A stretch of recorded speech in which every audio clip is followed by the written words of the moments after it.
Orléans 11e reçoit la Ajaccio 18e. Des Orléanais sur 2 défaites. Ils n'ont pris qu'un point sur les 5 derniers matchs et retombent dans leur travers du mois d'août et du début du mois de septembre. Alors qu'ils avaient bien amélioré la situation, ils sont de nouveau en difficulté. La preuve dès le début du match avec le but de Cédric Avinel à la 12e minute. C'est un deuxième but de cette saison pour Avinel et l'AC Ajaccio, qui n'a pris que 3 points sur les 6 derniers matchs, mène à l'extérieur.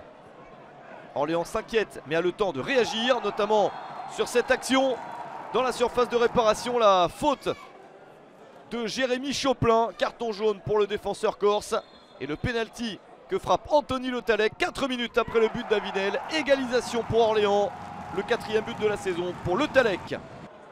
Orléans a gagné 4-0 sur le terrain de Cheminot-Paray, équipe de Régional 1 en Coupe de France. Il faudra affronter l'équipe martiniquaise de Régional 1 d'Aiglon du Lamentin lors du prochain tour. Orléans qui a également la tête à la Coupe de la Ligue BKT, puisqu'il y aura un 8e de finale à disputer quelques jours après contre le Paris Saint-Germain. Une affiche qui fait saliver tous les joueurs d'Orléans.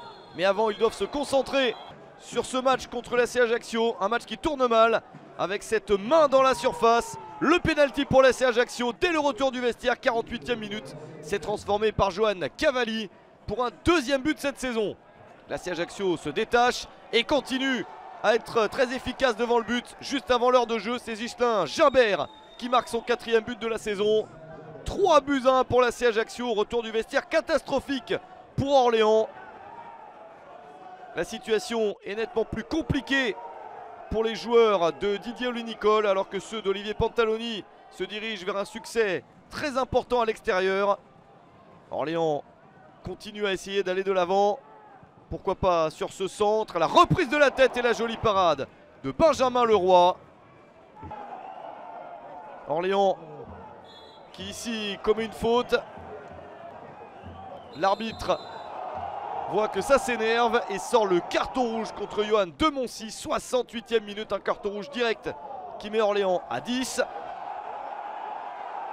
Ça s'énerve toujours en s'approchant de la fin du match. Et cette fois-ci, l'arbitre va sortir un carton rouge contre Didier Oli-Nicole, l'entraîneur d'Orléans qui est exclu.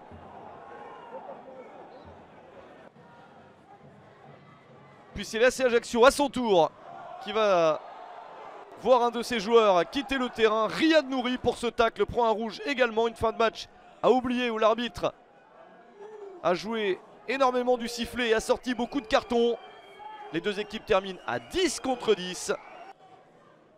Et finalement, c'est bien l'AC Ajaccio qui s'impose 3-1 sur le terrain d'Orléans.